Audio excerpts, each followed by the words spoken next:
समीचीन विकल्पों का सम्यक समाधान। सुनिए परम पूज्य श्रमण श्री सुप्रभ सागर जी महाराज के मुखारबिंद से।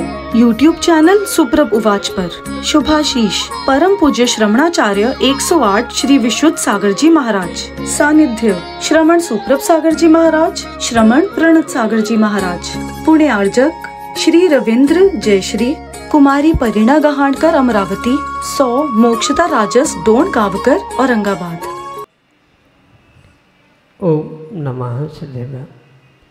नमो हरिहंताणं, नमो सिद्धाणं, नमो आयरीयाणं, नमो अज्जायाणं, नमो लोई सविसाहुणं।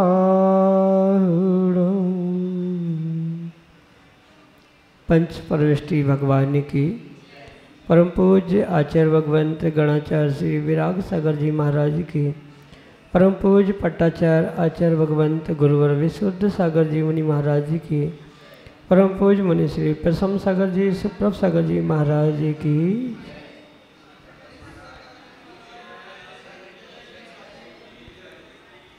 समीचीन विकल्पों का सम्यक समाधान। सम्यक ज्ञान की वह अनूठी विधा जिसके माध्यम से हम सभी अपने मन में उठते अनेक समीचीन विकल्पों का सम्यक रूप से समाधान प्राप्त करते हैं, जो सम्यक समाधान हमारे कल्याण का पथ प्रशस्त कराने वाला होता है।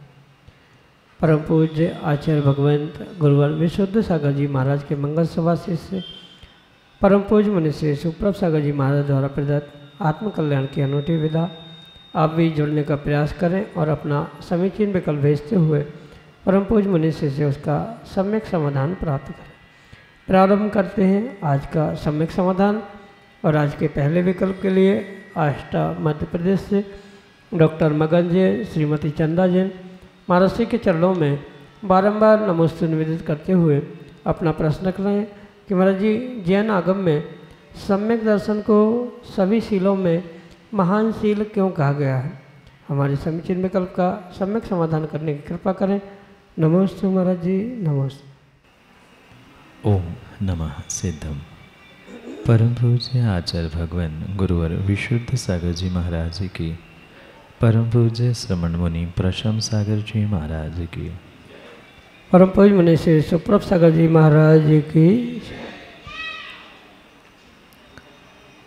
सम्यक दर्शन एक ऐसा गुण है जो सभी गुणों के प्रारंभ में होने पर भी वह सभी गुणों की पूर्णता के लिए निमित्त है। मतलब बाकी कितने ही गुण जीव में प्रकट क्यों ना हो, पर अगर वहाँ सम्यक दर्शन की सत्ता नहीं है, तत्वों पे श्रद्धान के साथ साथ स्वयं पे श्रद्धान नहीं है, तो उसका वह अन्य गुण भी कार्यकारी नहीं होता। चाहे उसका ज्ञान अथाह क्यों ना हो, उसके पास सम्यक दर्शन के अभाव में चारित्र क्यों ना हो, या अन्य भी जो शील के भेद कहे हैं वे अनेकानेक भेद भी उसे प्रकट क्यों ना हो, पर सम्यक दर्शन के साथ ही उनकी सफलता, उनकी पूर्णता स्वीकार की जाती है। और इसी कारण से सभी गुणों में, सभी शीलों में सर्वश्रेष्ठ उस सम्यक दर्शन को स्वीकार किया जाता है। क्योंकि जहाँ सम्यक दर्शन नहीं है वहाँ अन्य कुछ भी कितना ही और कैसा भी गुण प्रकट क्यों ना हो, पर वह आत्म कल्याण के लिए कार्यकारी हो नहीं सकता। इसलिए प्रत्येक गुण की, प्रत्येक कार्य की, प्रत्येक व्यवस्था की शुरुआत हमेशा ही सम्यक दर्शन से ही कही जाती है। और इसी कारण से सभी शीलों में, सभी गुणों में सम्यक दर्शन की विशेष महिमा कही जाती है। यही आपके लिए सम्यक समाधान। सागर मध्य प्रदेश से अदिति जैन महाराज श्री के चरणों में बारंबार नमस्ते करते हुए अपना समीचीन विकल्प रख रहे हैं कि महाराज जी, मंदिर जी में शाम के समय भगवान के दर्शन करते हुए घंटी नहीं बजाते, इसका क्या कारण है? हमारे समीचीन विकल्प का सम्यक समाधान करने की कृपा करें। नमोस्तु नमोस्तु। वर्तमान में बहुत सारी ऐसी व्यवस्थाएं बनी जो परंपरा से पूर्व काल से चलती आई।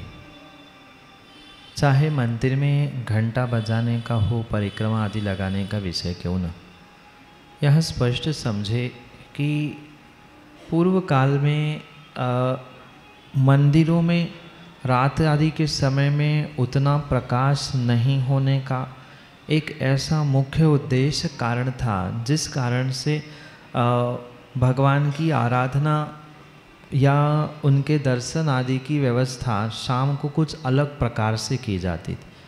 जैसे परिक्रमा नहीं लगाना, क्योंकि पूर्व काल में मंदिरों में उतना उजाला नहीं होता था, लाइट की व्यवस्थाएं नहीं होती थी, जो दीपक आदि जलाए जाते थे तो वहाँ कीड़ों की उत्पत्ति होना, मरना आदि स्वाभाविक रूप से देखने के लिए मिलता था। इसी उद्देश्य और इसी अभिप्राय से शाम के समय में, रात के समय में परिक्रमा नहीं लगाना, घंटा नहीं बजाना आदि व्यवस्थाएं बनाई गई थी। पर अगर हम आगम को थोड़ा सा विवेक पूर्वक समझने का प्रयास करें तो सुबह भगवान के दर्शन करने की विधि अलग है, शाम को भगवान के दर्शन करने की विधि अलग है, ऐसा कहीं भी उल्लेख नहीं मिलता। भगवान के दर्शन तो सभी समय में एक समान ही होने चाहिए।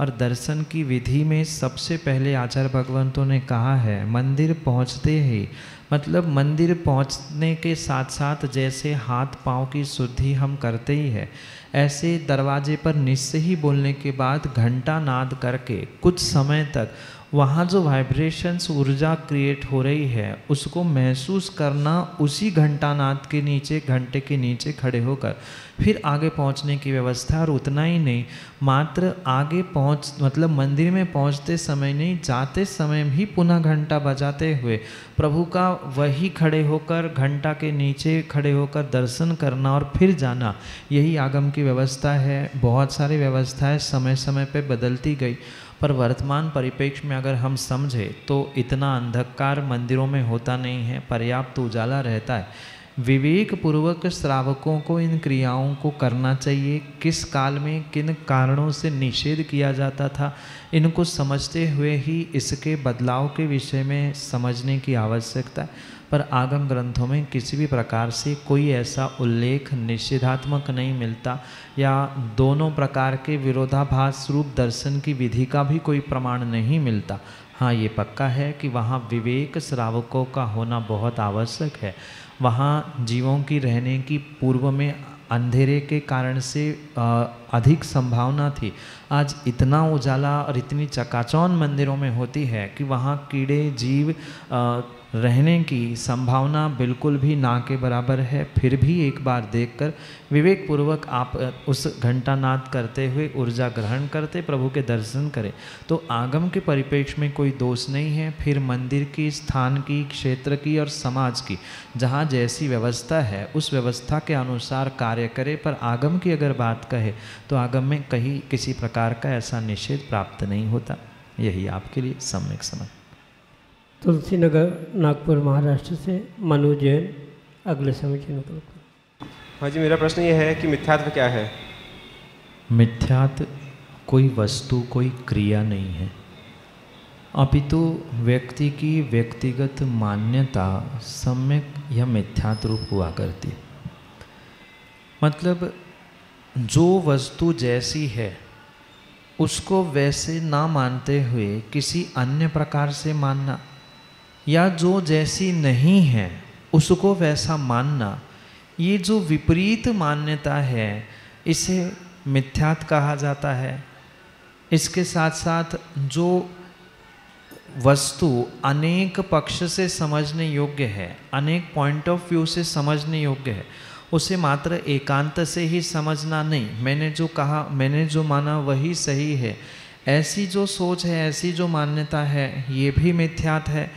इसलिए ये जो अनेक प्रकार की मान्यताएं वस्तु स्वरूप से, मतलब एग्जैक्ट वस्तु जैसी है उससे अलावा जो भी मान्यताएं हैं वह सब कुछ मिथ्यात्व के ही श्रेणी में आता है। पुनः बात ध्यान रखना, वर्तमान में मात्र क्रियाओं को, क्रियाकांड को ही लोगों ने मिथ्यात्व घोषित कर दिया है, पर मात्र क्रियाओं का नहीं, क्रिया भी तभी मिथ्यात्व होती है जब व्यक्ति की मान्यता विपरीत होती है, एकांतिक होती है। जब तक पूर्ण रूप से जो जैसा है सभी पॉइंट ऑफ व्यू से उसकी डिसीजन नहीं की जा रही है, तब तक किसी भी प्रकार से वह सम्यक डिसीजन नहीं हो सकती, सम्यक मान्यता नहीं हो सकती। सम्यक दर्शन या सम्यक का अर्थ ही यही है, जो श्रद्धान मान्यता रूप जो जैसा है एग्जैक्ट वैसा ही मानना, वैसा स्वीकार करना, वैसा श्रद्धान करना, यही आगम में सम्यक दर्शन या सम्यक कहा है।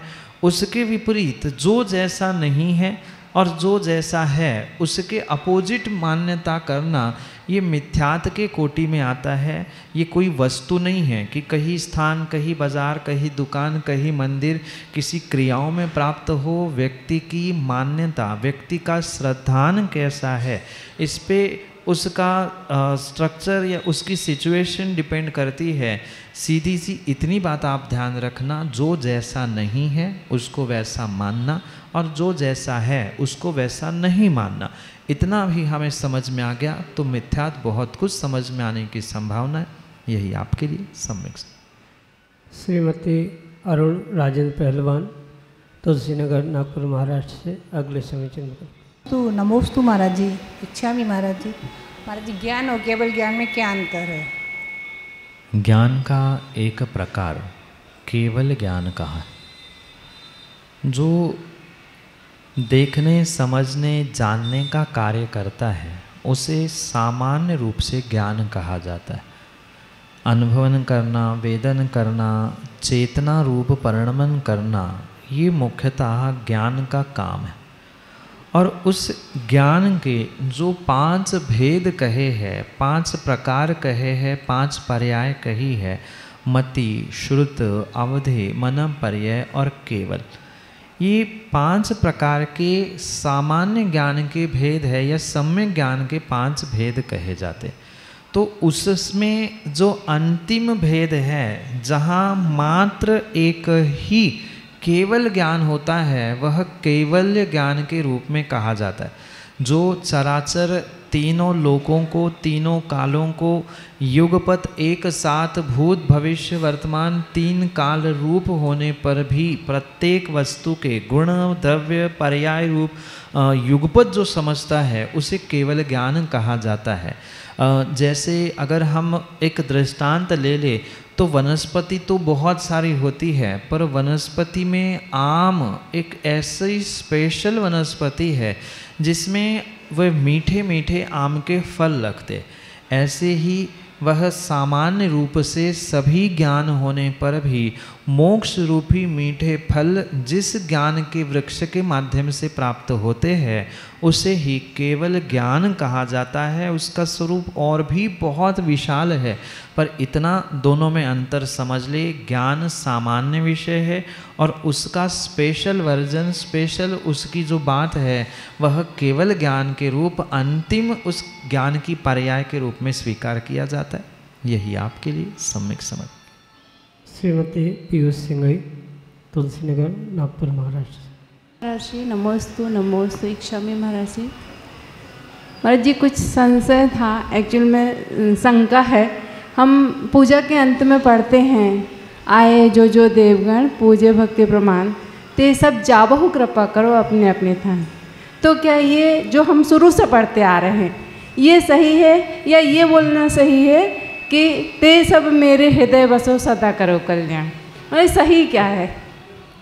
माँ, आजकल बहुत सारे तथाकथित सुधारवादी जिनागम को तोड़ते मरोड़ते हुए देखे जा रहे हैं, जिनको पूर्वाचार्यों का अभिप्राय उद्देश्य ही नहीं पता।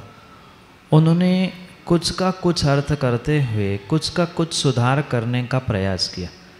जो भी प्राचीन पूजाएं लिखी है, स्तोत्र पाठ लिखे हैं, उनके पीछे हमारे आचार्य भगवंतों के और प्राचीन विद्वानों के कुछ ना कुछ उद्देश्य, अभिप्राय निहित है।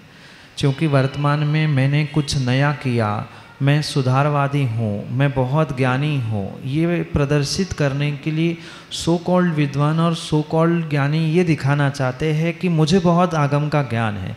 और इसी कारण से पूजा में ये जो वर्तमान में बदलाव हुआ, और ये एक नहीं, ऐसे सैकड़ों बदलाव पूजाओं में आज के तथाकथित धर्मात्माओं ने और ज्ञानियों ने करने का प्रयास किया, जिनको उस पूजा के पंक्तियों का उद्देश्य ही नहीं पता है। उन्होंने विसर्जन पाठ को लेकर सभी पाठों में और पूजा भक्ति आदि आदि में बदलाव करने का प्रयास किया।